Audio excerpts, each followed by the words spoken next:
नमस्ते छात्रों, सभी को सुबह का प्रणाम। कैसे हैं आप? सब अच्छे हैं ना? ओके। मैं आज आप लोगों के लिए आपकी कक्षा के थर्ड लेसन तीसरा गद्य भाग मेरा देश मेरी माँ, इस गद्य भाग के अंतिम भाग को पार्ट 3 है। अंतिम भाग को आज मैं आप लोगों को समझाऊंगा। समझ गए? आप लोग शायद 2 वीडियो देखे हैं। 2 वीडियो में मैंने आप लोगों को पहला 2 पार्ट के 2 भागों को समझा कर आपको भेजा था। आपको समझ में है मेरा देश मेरी माँ बाप के 2 भाग। उसमें मैंने आप लोगों के लिए माँ के ममत्व के बारे में और मेजर के देश प्रेम के बारे में समझाया था। मेजर ने युद्धभूमि में जाते वक्त माँ ने एक बात कह दी थी, शायद आपको याद है।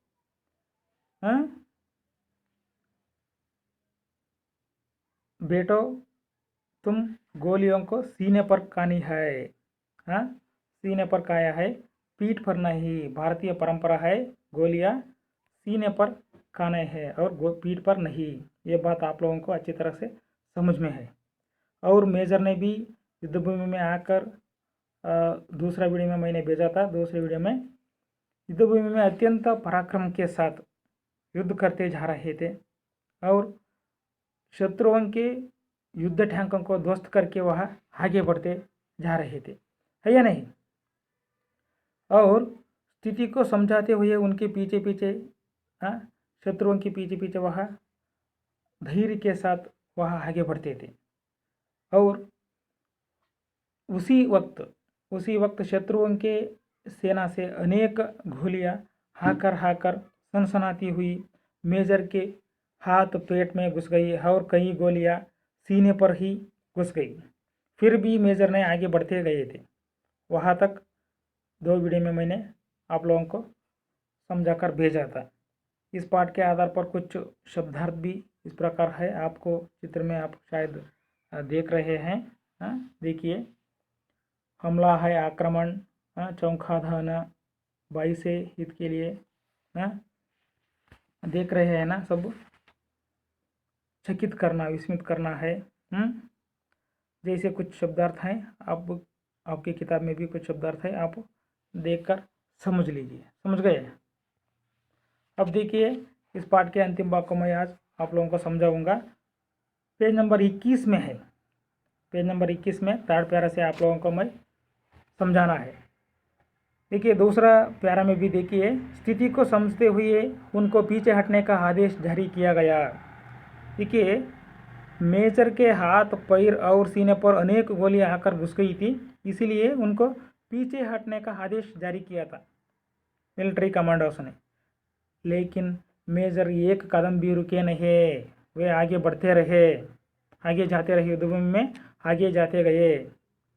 देखिए, तीसरा पैरा देखिए, तुरंत ही अमृतसर के सैनिक अस्पताल में उन्हें लाया गया। तुरंत मेजर को अमृतसर के अस्पताल में लाया गया,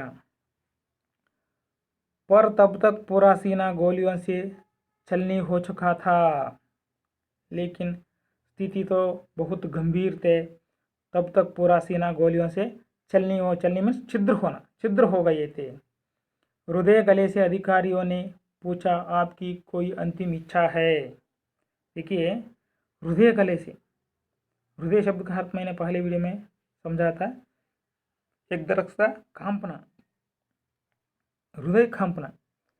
हृदय गले से अधिकारियों ने पूछा, आपकी कोई अंतिम इच्छा है? गोलियां सीने में खसक रही थी, पर मेजर के चेहरे पर मुस्कान लाते हुए कहा। देखिए, बहुत सारे गोलियां आकर मेजर के हृदय पर खसक गई थी, फिर भी वह मुस्कान के साथ कह दिया, हाँ है, मेरी अंतिम इच्छा है, एक है, मेरी माँ तक संदेश पहुँच देना। मेरी माँ तक एक संदेश पहुँच देना। तुम्हारे बेटे ने गोलियां सीने पर ही खाई है, पीठ पर नहीं। देखिए, कितना पराक्रमी थे वे मेजर। तुम्हारे बेटे ने गोलियां सीने पर ही खाई हैं, पीठ पर नहीं। मैं युद्ध में आगे बढ़ते बढ़ते सीने पर गोलियां आने पर भी मैं आगे बढ़ते गई, एक कदम भी रुके नहीं और पीछे हटकर नहीं रह गए, समझ गए, पीठ दिखाकर नहीं भाग गए। तुम्हारे बेटे ने पराक्रम के साथ इस देश की रक्षा के लिए लड़ने के लिए तैयार हो गए थे। यहाँ संदेश भेज देना है, मेरा अंतिम सांस तक इस देश के लिए मैं आगे बढ़ते गए, समझ गए। हाँ, मेरी माँ तक संदेश पहुँच देना है। और आगे देखिए, जानते हैं वे बहादुर कौन थे, ये मेजर कौन थे जानते हैं?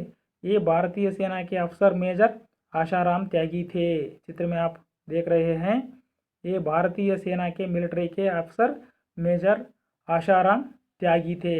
आशाराम त्यागी मेजर का नाम था। उन्होंने माँ के वचनों का पालन करते हुए अपनी मातृभूमि की रक्षा के लिए प्राणों की बाजी लगा दी। देखिए, जिन्होंने माँ के वचनों का पालन करते हुए अपनी मातृभूमि की रक्षा के लिए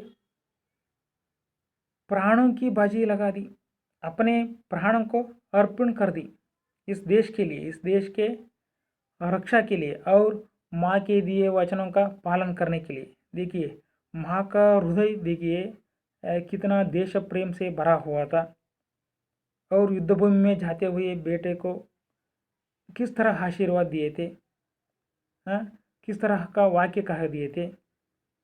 और माँ का वचन पालन करने के लिए मेजर ने अपना प्राण को अर्पण करने के लिए तैयार हो गए थे। वे भी कितना शूर पराक्रमी बेटा था, समझ गए। आप लोग चित्र में देख रहे हैं मेजर आशाराम त्यागी। दीपक बुझ गया पर उसकी अमर ज्योति युगों तक देशभक्तों को राह दिखाती रहेगी। देखिए, दीपक बुझ गया मीन्स आशाराम त्यागी अपना प्राण अर्पण कर दी इस देश के लिए, लेकिन उनकी नाम है अमर ज्योति मीन्स उनकी नाम है युगों तक देशभक्तों को राह दिखाती रहेगी। अर्थ है देश में रहने वाले सभी भारतीयों को प्रेरणा मिलेगी, हम भी देश के लिए लड़ेंगे, इस देश की रक्षा करने के लिए हम भी युद्ध करने के लिए तैयार रहेगी, है या नहीं? हम सदा देश की रक्षा करने के लिए तैयार हो जाएंगे। यह प्रेरणा सब भारतीयों को मिलेगा। यही है इस पाठ का तात्पर्य, मेरा देश मेरी माँ। मैं समझता हूँ आप लोगों को इस पाठ अच्छी तरह से समझ में आया है। आपके मन में कोई प्रश्न है, कोई शंका है तो पूछ लीजिए। इस पाठ के प्रश्नोत्तरों को मैं अगले वीडियो में आप लोगों को लिखकर भेज दूंगा। धन्यवाद।